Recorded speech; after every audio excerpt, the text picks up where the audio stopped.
Okay, welcome back, Brew Crew, to another episode of Shedding Your Skin. I'm sorry I'm late. Penn State football Saturday, so I was watching with my family, and I had to get here, so that's why I'm late. Anyway, welcome back. As always, support USARK. I am a bronze member. Okay, and I won't go into too big of a rant about that or anything. All right, let's see who's in the chat so far. Blue Zombie, thanks for tuning in. And Elias, thank you for tuning in. So I don't really have anything planned for today as far as a guest or any content. Really, I have some things I can show off and talk about, but I've done that, previously on other shows and things like that. So I did want to open this up, for anybody that would like to join. The pinned message in the chat is, send me a message on Instagram if you want the link, and I'll bring you up here. Don, thanks for tuning in.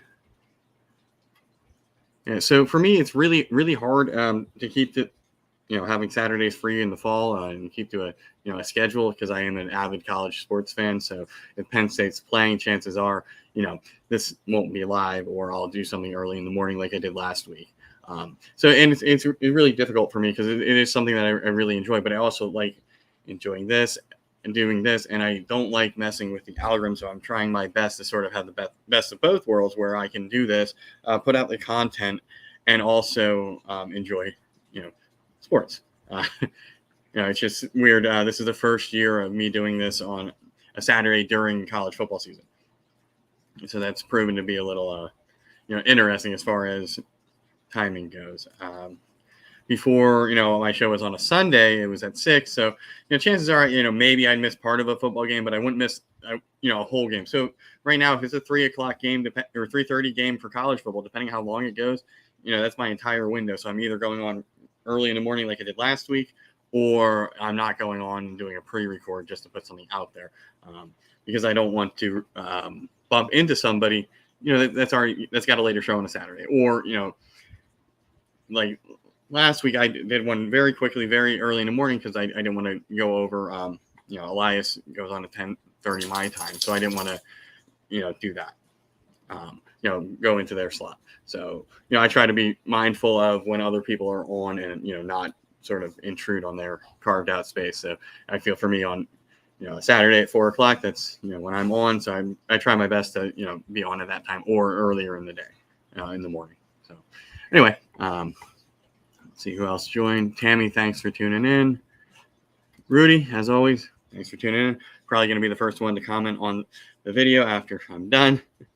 But yeah, it's, I enjoy doing this, and I know this year I haven't really done as much, even though I did bring out another show, if you will, on, a morning show on a Tuesday. But I haven't been as consistent with that one, and I've definitely not been consistent with posting videos. I think the last one I did was when I got a snake from Malaysia with constrictors, or when the DG test came out. So I made a video just on that content, but it ultimately that really didn't affect my plans. I'm still getting into that project. So that was just, to make content, but I really need to start getting back on that. But then I figured, with having the other show, sometimes I just fill that show with content that I could be making another video for. Anyway, so I do have something new that I can show off. This came in Wednesday, I think, when I got her. She's nice, and it's not a ball python for once, but she is in shed. And hopefully she's cooperative and I don't have to chase her and you guys can see her. Maybe not. She does like to climb.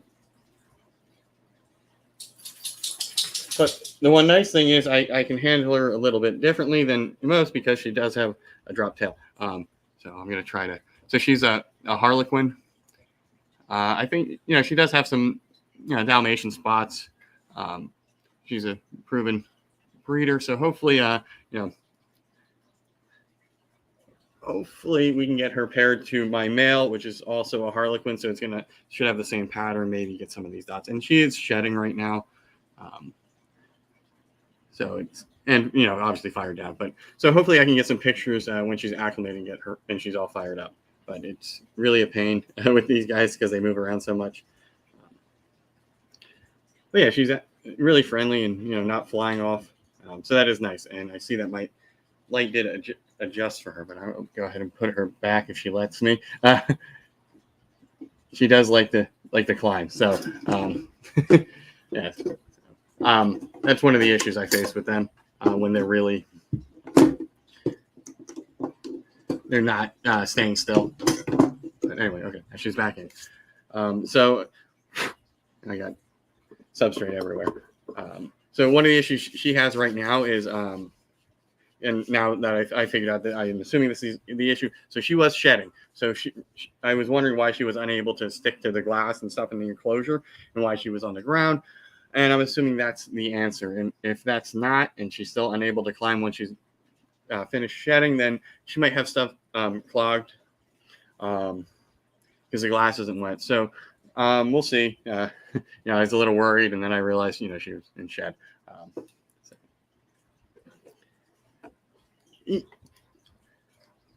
Yeah, they're really nice, and the nice thing about them is they're really easy to care for. The crested geckos, since they live in a temperate climate, so anything that's like room temperature, like 70 some odd degrees, and as long as you have the right humidity and some climbing space and things like that, they're really easy to care for. Unlike some other species where you need an absurd amount of UVB lighting and other and UVA lighting for heat and things like that. So yeah, and they don't get much bigger than the one I just had out. So I mean, they are nice, and you can have them in nice enclosures where you can see them if they're out. Sometimes my male, who's in an actual enclosure, not a little quarantine thing right now, sometimes I can't find him because he's hiding in the middle of the day. But they're really easy to care for. They'll eat a powdered diet. I just wanted to get a female for my male just to see. I will breed them, but it's not my most anticipated. It's not like I'm going to go full on breeding crested geckos. I like them. They're a little bit more fun for me than a leopard gecko, but around the same level of ease as far as care goes. And I'm not going to get into the husbandry things like that because I'm by no means the expert on those things. I've just had leopard geckos forever, and crested geckos are like the same level of ease of care, relatively hardy, things like that. And plus, these ones climb, unlike leopard geckos, so that's kind of cool to see them climbing around the glass and things like that. But so hopefully that the pairing between those two is Harlequin. So that's probably what everything's going to look like. There might be some other things. But gecko breeding, anything where there's lines instead of actual like genes, like in ball pythons, it's a little difficult to know what you're going to get. Yeah, Tammy, nice. I want a lychee just because they're big and cool, or a Chihuahua, one of those bigger ones. Gargoyles, they do have some cool lines, but a Tokay, they're just mean.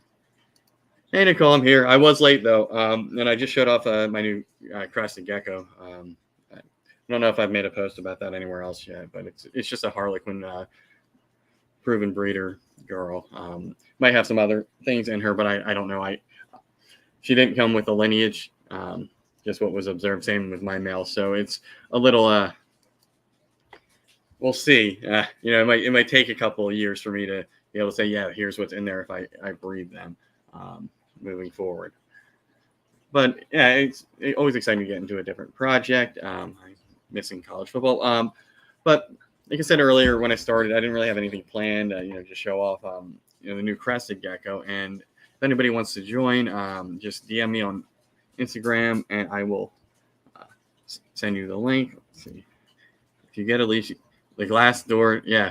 That's one of the things I've noticed with some of these geckos, and the ones that climb, is that I have to clean the glass constantly. um, but it's a relatively small enclosure. It was for my male crested gecko. It was bioactive. I think he ate everything that was in there. So I'll have to restock since I don't have any. I don't have any more isopods. I used to have a couple colonies, and I was selling them, and I have some of them, thinking that I could make more. With having two colonies instead of just one for each type. And I must have done it too early, and they couldn't sustain themselves, and they wound up dying off, which kind of stinks. So hopefully I'll get back into that and make some of these ones that I can make bioactive again with springtails and isopods, because it's really nice to have something that cleans up for you. But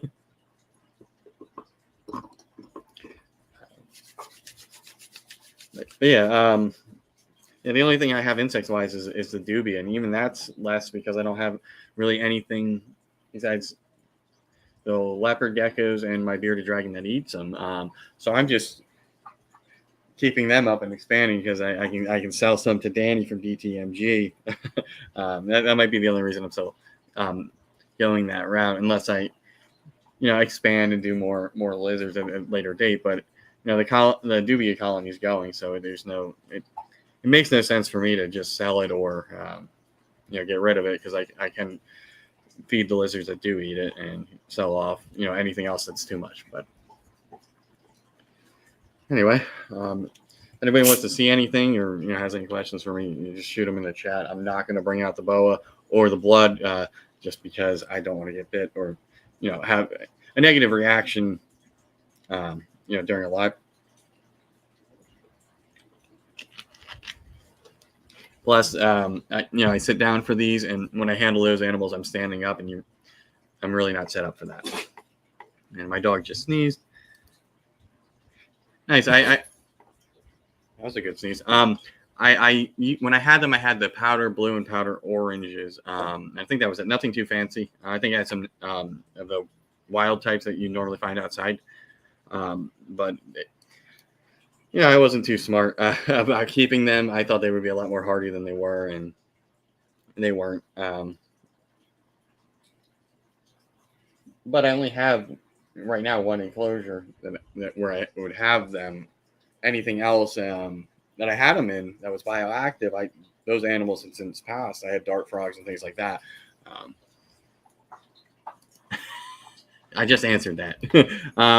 But I can bring out some other animals since it's not feeding time. We'll see. But I actually, what? I did handle this one the other day. She did try to bite me the last time I was on, where she wasn't too happy. And I didn't show her off. But this is the butter girl. It's going to be with me at Gettysburg. She'll be for sale. Proven breeder. I have other things coming up in the project that are more genetically packed. She is eating. Again, she's still a little skinny, but she's definitely well of size, breeding size. So you just give her a couple bigger meals and she'll be right back on track. But she will be available relatively inexpensive. And if she has to be a pet, she has to be a pet. That's fine. That was the only one that I didn't take out to show off before. Hey, Angel, how's it going? Let's see. He's the vanilla guy, so I'll bring out the vanilla stuff. My single vanilla.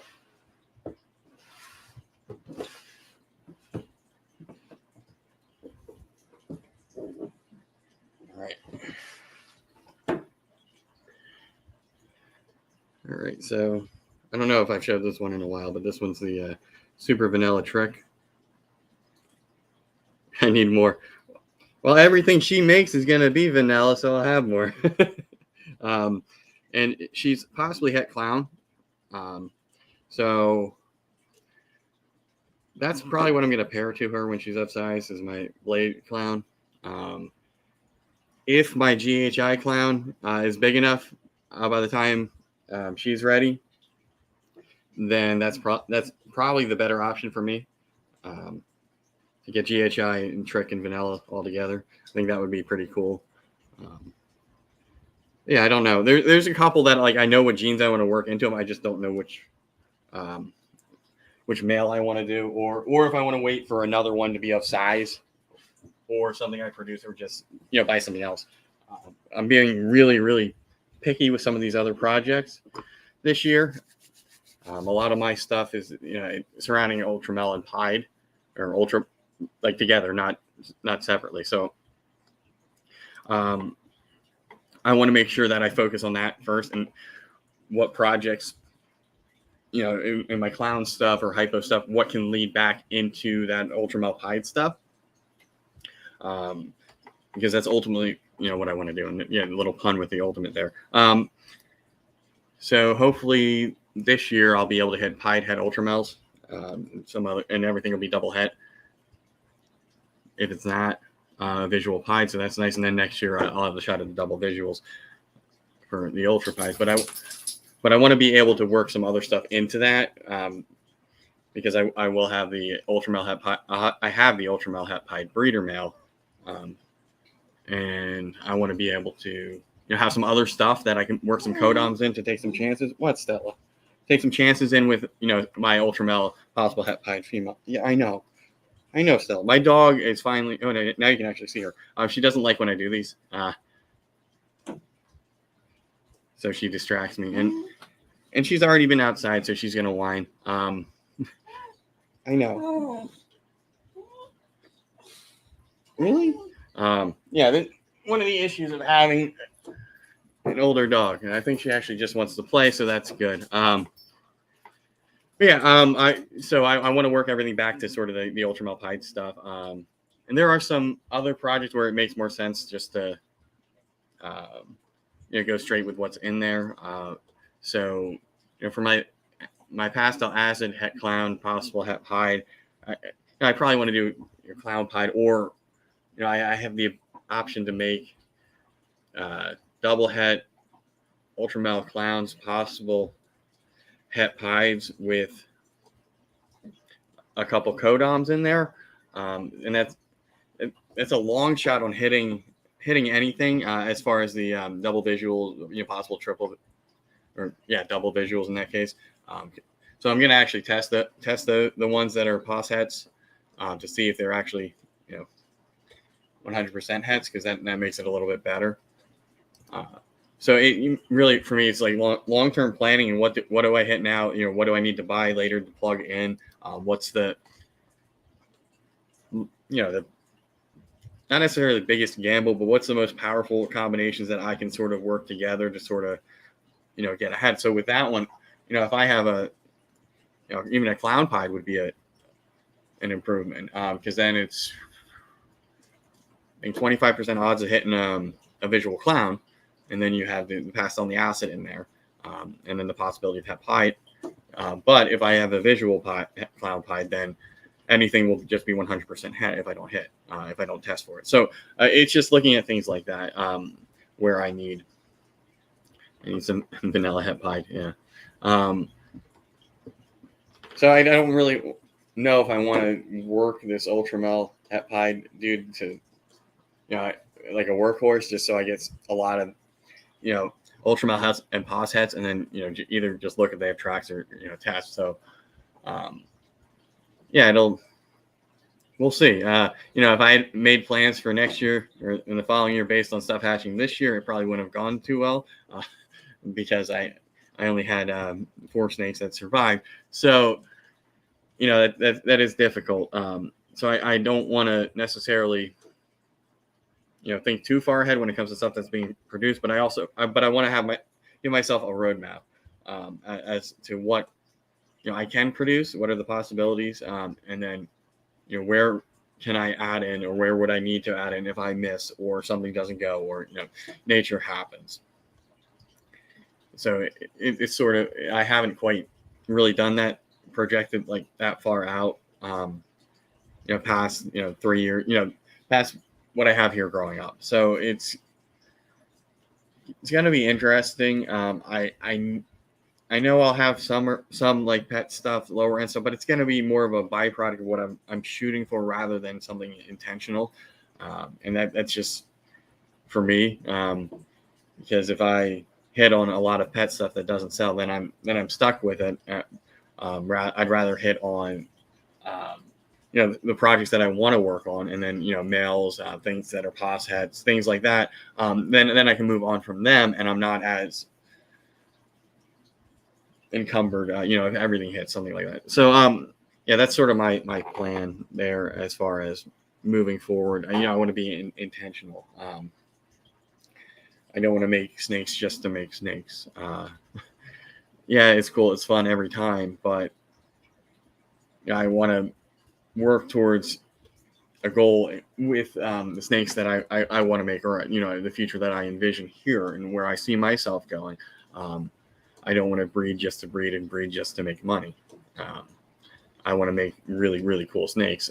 So I'm trying to sort of going into year 3, set out that roadmap of, okay, here's what I know I can hit, regardless of gender, things like that. In a pairing, here are the long shots, things like that, and sort of like look at the overall probability of where things will fall. Because I don't even know if some of the stuff I'm pairing this year is actually going to go, and that happens. So I don't want to get caught where I'm banking on something happening and it doesn't. And I know this year I invested a lot in visual ultramount stuff and pied head ultramount stuff. So that set me ahead in that project a couple of years.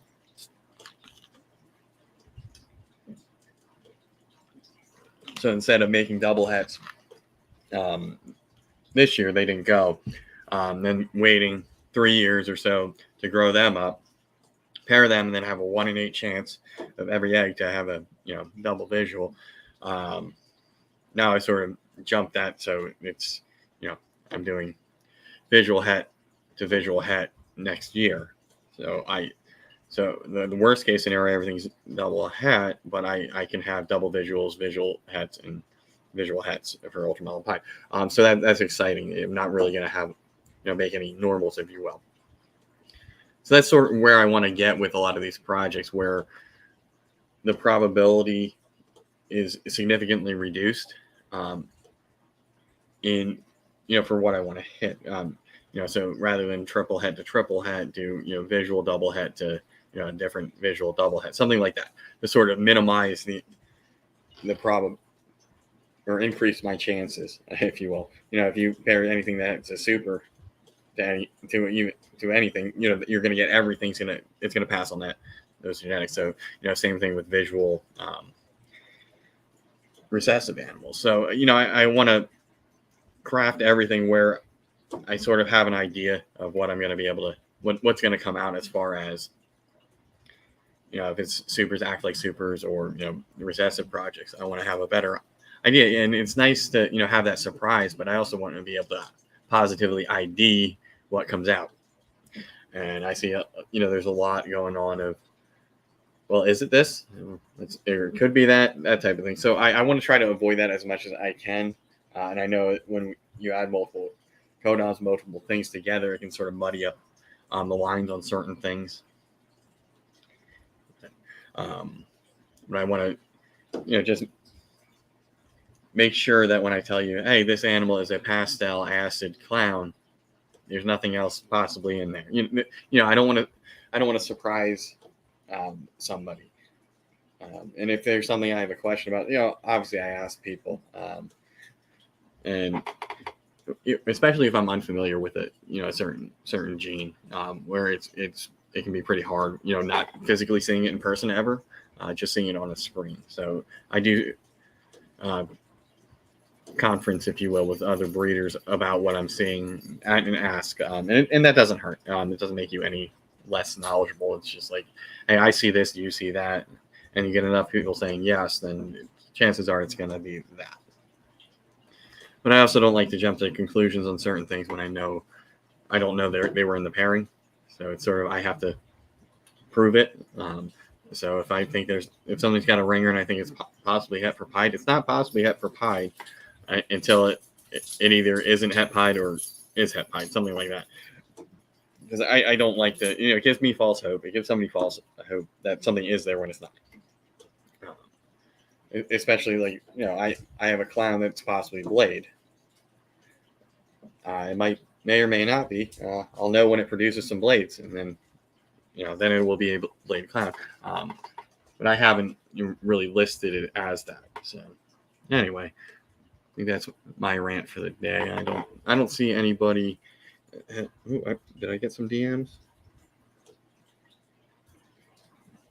I did not. Yeah, I wanted to go a little bit longer, but I didn't really have anything planned today. And there is some pretty good college football on, and I've gone for about a half an hour. I think that'll be enough to let the algorithm, let me off the hook. So next week I'm going to try to plan better, depending on the time of the Penn State game. If it is for 4, I'll try to. If it's going to be a panel or something like that, I'll try to get that out. More in advance than 90 minutes before I go on, because I know people can be busy on Saturdays, and it's sort of hard to just let me drop my plans to go on here and talk about snakes. But when you have a better idea of like, oh well, okay, I can get that done and then pop on here and then get on with my day. So I'm really bad at that when I don't have plans and I want people to come on for content. I'm bad at doing that in advance. So for next week, I'm going to say now it will be a panel show, and I'm going to send that out in advance, try to get some other people on here. With that being said, enjoy the rest of your Saturday. If you're a college football fan, enjoy that. And as always, there's a bunch more Reptile podcasting content for the rest of the day and the rest of your weekend. So if you're 100% into that, go check out all those people. There's too many to mention right now. Plus, I don't want to miss anybody. But anyway, y'all have a great day, and I will see you next time.